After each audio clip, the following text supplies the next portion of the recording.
Time for another lore compilation. Wanted to apologize about the lack of long-form videos last month. I got a bit sick, but I'm gonna do my best to get back on track for y'all this month. This will be a compilation of all my shorts from November of 2024. Let's get into it. Lorelei is a character in the Archie Sonic comics and is Knuckles' mother. While her and Knuckles' father Locke had a stable relationship initially, this all changed after Knuckles was born, as he became completely controlling over his upbringing, eventually causing Lorelei to leave him. While she attempted to take Knuckles with her, Locke refused to allow her to do that, as Knuckles was set to become the next Guardian. Knuckles and his mother would end up reuniting in issue 6 of the Knuckles series, and much later, Knuckles would find out that his mother was going to remarry to an echidna named Windmocker.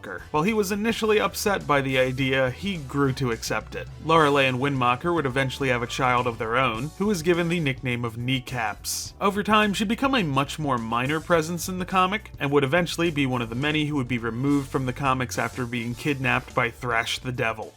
This is when Mina Mongoose got shot. In the storyline, Heart held hostage, Sally gets kidnapped by Knack and his crew, with Sonic and Mina Mongoose going to rescue her, the two realizing they jumped into action without any backup. At the same time, Mina is feeling very conflicted about her feelings for Sonic. Sally manages to begin her escape on her own, with Sonic coming to rescue her when Knack's crew attempted to recapture her. As they embrace, Mina realizes that Sonic loves Sally, not her. While sulking, she sees that Knack is attempting to take another shot at the princess. Mina jumps in the way of the bullet, and right before passing out, confesses her love to Sonic. Mina later awakens in the hospital, with Sally and Sonic by her side. Sally asks how she's doing cause she was hurt pretty bad, to which Mina replies, she'll get over it. Knuckles' dad dies twice in the Archie Sonic comics. His first death comes in the possible future timeline of Light Mobius, where he developed inoperable pancreatic cancer due to some form of toxic exposure. I assume from microwaving his son. A surprisingly real fate.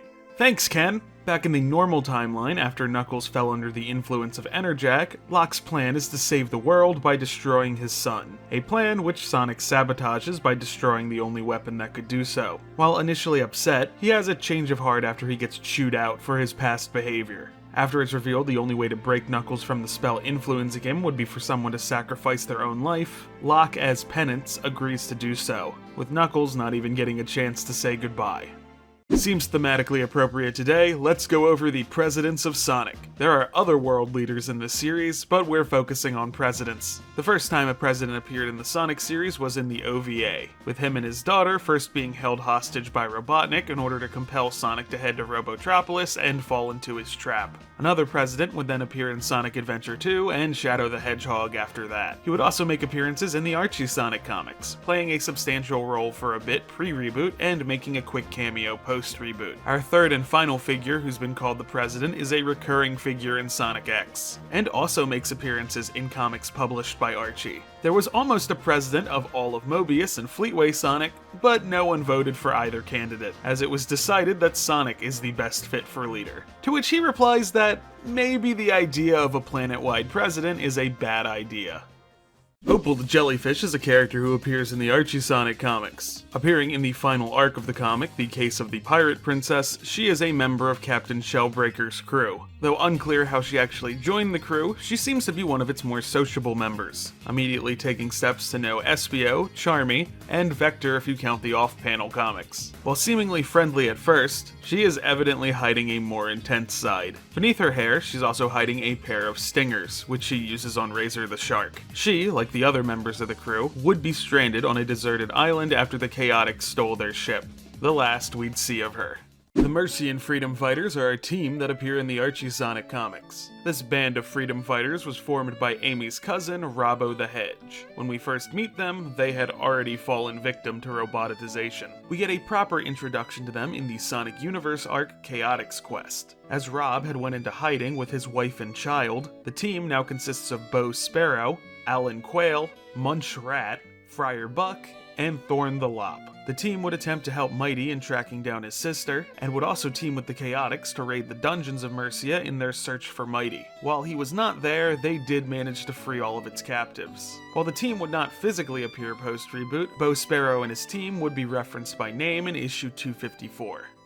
This is Snively's Betrayal. After Sonic's time in space, Eggman's traitorous nephew would leave the Doctor's side and eventually join with the Freedom Fighters, even joining the Knothole Brain Trust. This would even allow him to reunite with his half-sister, Hope. However, just as he was feeling conflicted about working with the Freedom Fighters, Eggman reached out to re-recruit him, letting him know that no one in Knothole was going to survive his next attack. Snively uses the opportunity to convince Hope to leave Knothole, and then decides to once again side with his uncle. While Eggman's plan does result in the destruction of Knothole, everyone does end up surviving, relocating to New Movotropolis. During Eggman's attack on the newly constructed city, Hope arrives to confront her half-brother, telling him she knows that he's partially responsible for Knothole's destruction, and now she can't even bring herself to show her face around her old friends, swearing to be the one to defeat Snively and the Doctor. This exchange reduces them both to tears. Eve is a creation of Robotnik that appears in the Archie Sonic comics. Created from both a sample of Robotnik's brain cells and Sonic's DNA, the shape-shifting robot is programmed expressly to eliminate Sonic and surpass her own limitations. Unfortunately for the Doctor, she finds that he is one of her greatest limitations, and seemingly destroys him, though he's really just teleported away. As she is about to eliminate Sonic as well, the Hedgehog convinces her that her own programming is her biggest limitation, which she agrees with, leading her to take to the stars. This would not be the last time Sonic would see her, as when he was on his journey in space, he would find that she had been destroying planets across the galaxy in an attempt to free any artificial intelligence similar to her, by absorbing them. Sonic, feeling responsible for causing this, goes to confront her. He's able to convince her that she's not actually freeing the artificial intelligences at all, she's just the one taking control of them, leading her to terminate her plan, by sending herself directly into the nearest star, the last we'd see of Eve. This is Rouge's Doppelganger. In issue 18 of the Archie Sonic X comics, Rouge seemingly steals a gem known as the Moon Emerald, as well as the Master Emerald from Knuckles. While most believe her to be guilty, Sonic remembers being framed for what Shadow did, and is certain she's innocent. Knuckles confronts Rouge to get back the Master Emerald, only for her not to have a clue what he's talking about. Just as Rouge is about to be arrested, a second Rouge, a robot built by Eggman, appears. And right when the copy bat is about to be caught herself, Eggman sends in another robot to steal the gem she was after. While Sonic and Knuckles deal with the new robot and recover the other stolen gems, Rouge fights her knockoff, disassembling her and clearing her name in the process. Jun-kun, also known as the Iron King, is a character who appears in the Archie Sonic comics. Once a warlord in the Dragon Kingdom, the techno-mage Regina Ferrum would join his side, and she would convince him to work with Robotnik after he had begun his conquest of Mobius, resulting in Jun-kun and Regina becoming the Iron King and the Iron Queen. Though it's been stated their relationship isn't romantic, Jun-kun is clearly unhappy with Snively getting too familiar with his queen. This rage-filled monarch is nearly invincible, and while he can be knocked down, he will get back up shortly after. But the only way to defeat him being to use the Fan of Fenzing to send him very far away. This is the time Archie adapted Sonic and the Secret Rings. Well, kinda. A bonus disc included with copies of Sonic and the Secret Rings that were purchased at Target contained a short comic, which itself saw print 7 years later in Sonic Select 9. The story, set in the middle of the game, sees Sonic finally explain to the genie Shara that pretty much everyone they've come across on their adventure is very similar to someone he knows in his own world, as well as telling her about everyone else he knows, name-dropping everyone from Fang to Vanilla. Shara laments that she doesn't really have anybody outside of those who've been her master, to which Sonic reassures her that he's her friend and all of his friends would gladly be hers too. He also makes it pretty clear he doesn't blame her for his current curse, saying that he gladly took the hit to protect her. A short, obscure, but ultimately cute story. Nephthys the Vulture is a character who appears in the Archie Sonic comics. While she is one of Robotnik's egg bosses overseeing the region of Modesta, in reality she works with the local freedom fighters group, the Desert Raiders, to maintain peace in the area. While it isn't especially clear what the mechanical augmentation Eggman provided her is, she does have the ability to glide with her cape. Like the other egg bosses, she would be called upon by Eggman to help deal with the Naugus twins in the Eggman's Dozen arc, being teamed with Maw the Thylacine, and is left a little freaked out by Maw's abilities. Gala-Na is a character who appears in the Archie Sonic comics. A member of the High Council of the Echidna City of Albion, while initially appearing to be a welcoming presence, she quickly turns antagonistic in her following appearances, believing her actions to be for the greater good. From ordering the dismantling of Antoine's father, to hiring mercenaries to attempt to capture Knuckles, and even indirectly causing the events that lead to Dr. Finitivis's origin. They also somehow managed to color her incorrectly in over half of her appearances. She would make her final appearance making a distress call as Dr. Finitivis was destroying Albion, with the implication that she does not survive this. In Sonic Super Special 14, Sonic gets put on trial in a different universe. At the beginning of our story, Sonic is kidnapped and put on trial for a crime committed by evil Sonic, with the judge being a computerized Robotnik and his lawyer being Sally McAcorn.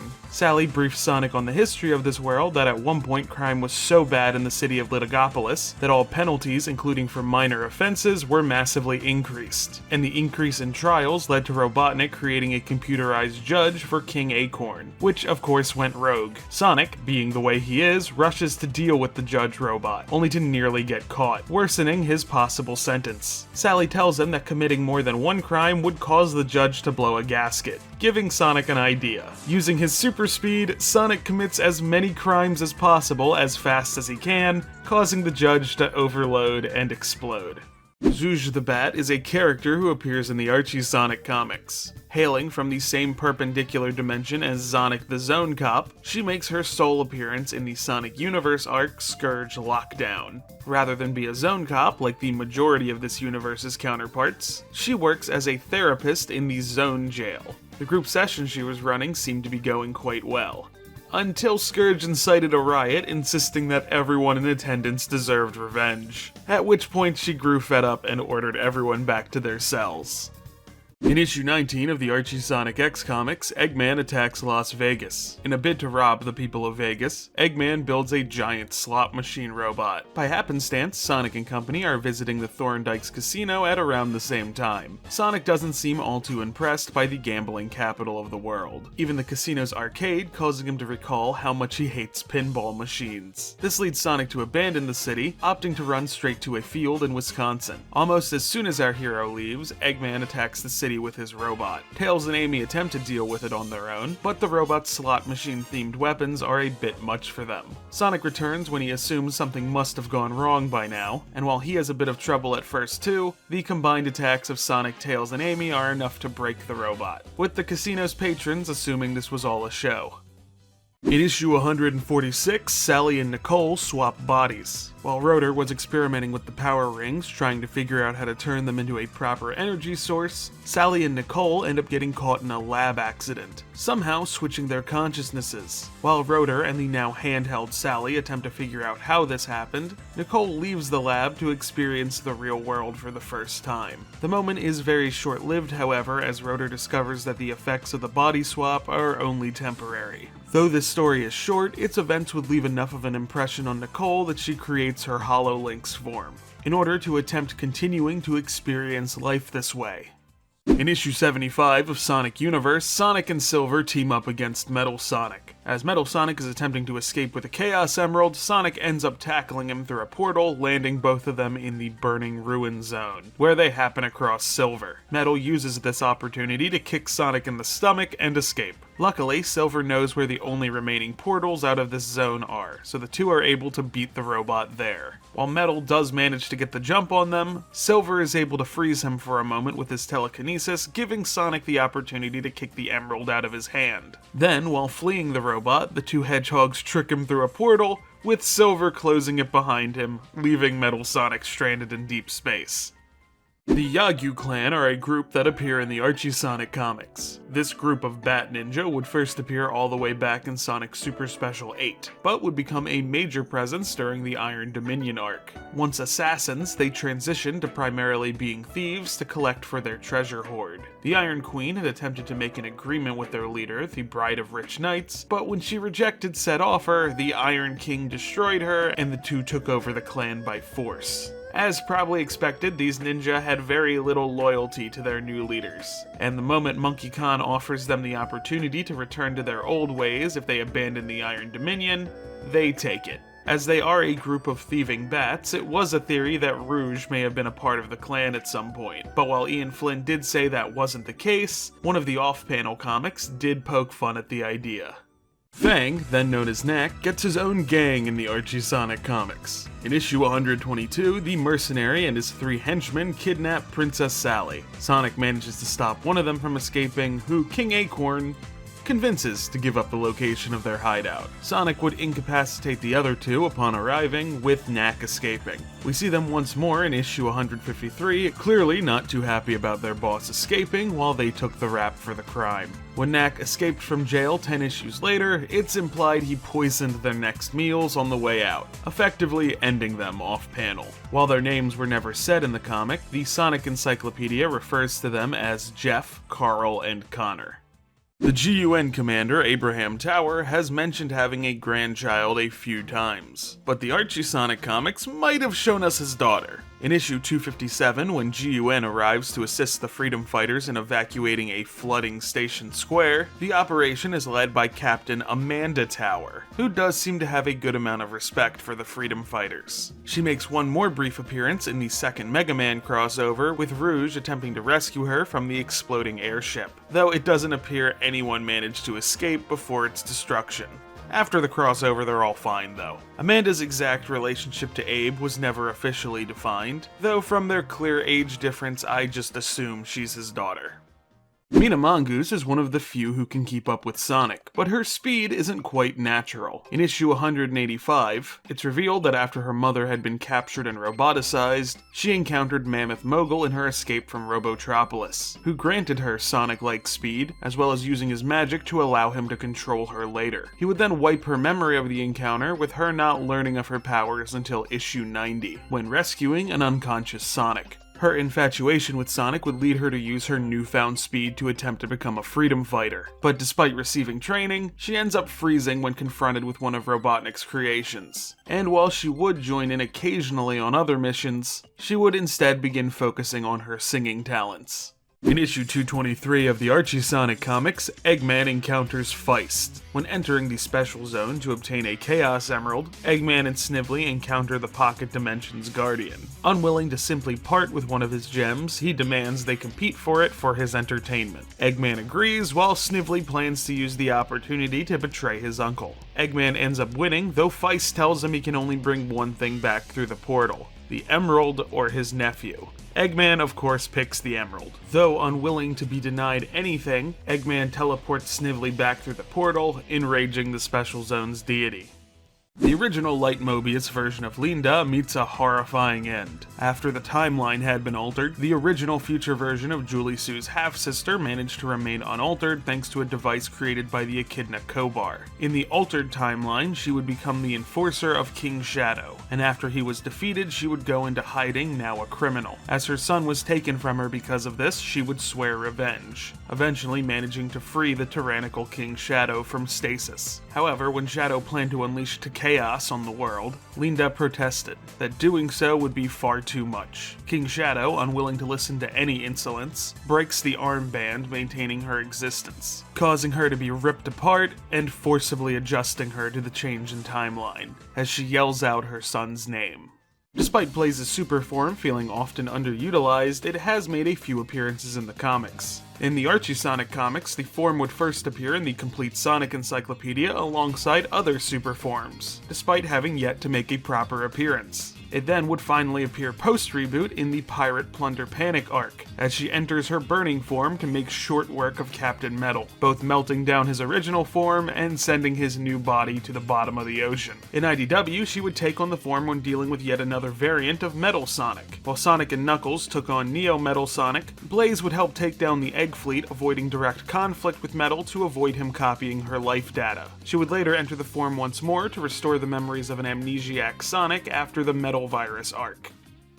Most of us know about the Shadow androids, but what about Metal Shadow? In 2021, artist Tracy Yardley shared some art he had done for a mechanical duplicate of Shadow, which was supposed to appear within the complete Sonic encyclopedia. That may sound strange, as Metal Shadow had yet to appear in the comics in any form, but the complete Sonic encyclopedia does feature some entries on some other things that had yet to properly appear in the comics too. Yardley conceptualized the robot as a repurposed Metal Sonic, much like Metal Scourge. It's unknown what the actual plans, if any, for this character were, but if I had to hazard a guess, I'd say it would have eventually been part of Eggman's Metal series had the comic not been rebooted. In issue 186 of Archie Sonic, Mammoth Mogul escapes from prison. After taking over the minds of Tails, Mighty, and Mina, Mogul forces the three into deadly situations, just far enough apart that Sonic wouldn't be able to get to all of them in time, only promising to free them if Sonic brings him a Chaos Emerald. The Hedgehog relents and brings him what he asked for, enabling his escape. After re-embedding the Chaos Emerald in his chest and restoring his power, the villain surprisingly keeps his word. He notes that he's tired of dealing with Sonic, as something always gives the blue blur the edge. Instead, Mogul notes that since he's immortal and Sonic is not, that he will simply wait Sonic out. And Mogul sticks to this. Though he remains generally antagonistic to Sonic in the rest of the pre-reboot, he no longer holds any desire to do battle with him, outside of making him miserable. Thank you all so much for watching. I want to thank all my patrons and give a special shout out to my $5 patrons, Ned Rex, Nate DM990, Diddly Do, and Queer Kaiju. See y'all in the next video.